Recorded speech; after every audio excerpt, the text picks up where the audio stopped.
Sintayong memuji sikap salah satu pemainnya di timnas U23 Indonesia, yakni Nathan Joaon. Pemain keturunan Indonesia Belanda tersebut kini tengah kebanjiran penggemar di tanah air. Hal itu tak lepas dari permainannya yang apik di lapangan dan paras menawannya. Pamor itu didapat Nathan saat membela timnas Indonesia di ajang Piala Asia U23 lalu. Nathan sejatinya berposisi sebagai bek kiri. Akan tetapi, Sintayong menyulapnya menjadi gelandang bertahan yang tangguh dan apik saat menyerang. Di lain sisi, ada satu sikap yang ditunjukkan Nathan yang sukses membuat para penggemar sumringah. Ia terkenal sebagai pemain yang suka ngomel-ngomel atau menegur para pemain lainnya kala bertanding. Dua nama penggawa Garuda Muda, yakni Witan Sulaiman dan Hoki Caraka, sudah menjadi korban betapa garangnya pemain berusia 22 tahun tersebut. Sikap itu nyatanya mendapat pujian dari Sintayong selaku pelatih kepala. Pelatih asal Korea Selatan itu terkesima dengan sikap pemain asal klub SC Heerenveen tersebut. Menurutnya, para pemain harus mencontoh apa yang dilakukan oleh Nathan saat di lapangan. Untuk Nathan, hal seperti itu harus dipelajari oleh pemain kita, kata Sintayong. Sintayong mengatakan bahwa pemain lain seperti terlalu takut untuk menegur rekan setimnya. Namun, hal itu tidak boleh terjadi lagi saat laga berlangsung. Pasalnya, para pemain seperti terlihat kurang komunikasi. Seperti ada budaya tidak saling menyalahkan di lapangan untuk pemain Indonesia, artinya tidak ada komunikasi. Memang paling penting bicara taktik, tetapi pemain lokal kita terlalu diam, jelasnya. Oleh sebab itu, Sin meminta para pemain mulai belajar berani menegur rekan setim. Sikap tersebut harus dipertahankan para pemain di setiap laga yang mereka jalani. Jadi saya lihat kelakuan Nathan sangat baik, itu pun malah yang saya minta ke pemain semua.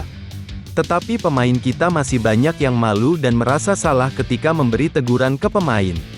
Komunikasi harusnya sangat baik dan itu yang harus dilakukan terus, pungkasnya.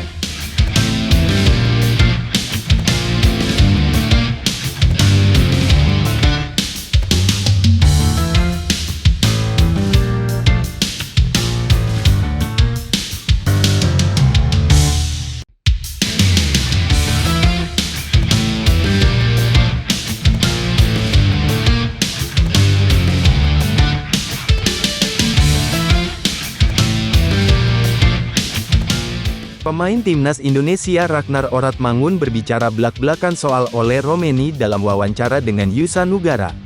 Ole Romeni diisukan bakal menjadi pemain yang akan dinaturalisasi berikutnya. Ia merupakan pemain FC Utrecht yang berposisi sebagai striker. Sebelumnya, pemain 23 tahun itu memperkuat FC Emmen dan NEC Nijmegen. Rupanya Ole Romeni berteman dengan Ragnar Oratmangun. Ragnar mengaku bahwa Ole Romeni bercerita kepadanya tengah memikirkan dengan baik soal proses naturalisasi. Dia cerita ke aku kalau sekarang lagi memikirkan tentang itu dengan baik, kata Ragnar Oratmangun. Dia bilang juga senang sekali melihat banyak support dari orang-orang. Ini hal yang harus dipikirkan baik-baik tentunya dan dia bilang kalau udah memilih dia akan kasih tahu aku, ujarnya. Lebih lanjut Ragnar bercerita bahwa ia memberikan masukan kepada Ole Romeni. Akan tetapi ia menyerahkan keputusan kepada Ole Romeni meski berharap sang pemain bisa bergabung dengan timnas Indonesia. Tentunya aku juga selalu kasih masukan ke dia, kata Ragnar Oratmangun.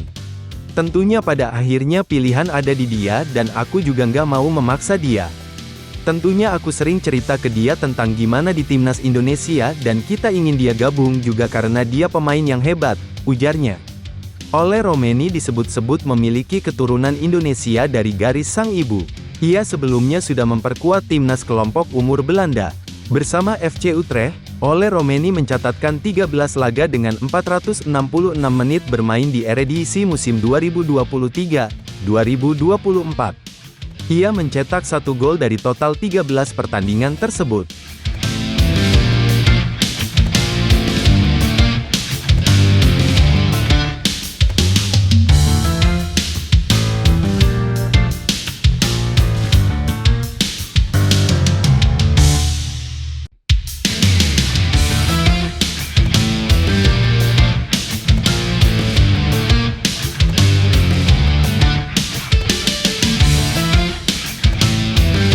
Pesepak bola legenda Indonesia, Anjas Asmara, memberi saran kepada PSSI.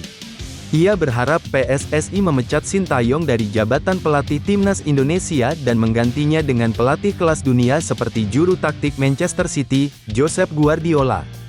Pandangan itu dilontarkan Anjas Asmara karena kesal dengan gaya permainan timnas Indonesia racikan Sintayong yang sering menerapkan strategi parkir bas. Anjas Asmara ingin melihat timnas Indonesia bermain cantiknya layaknya masih ditangani pelatih kelas dunia seperti Phil Korver di era 1970-an.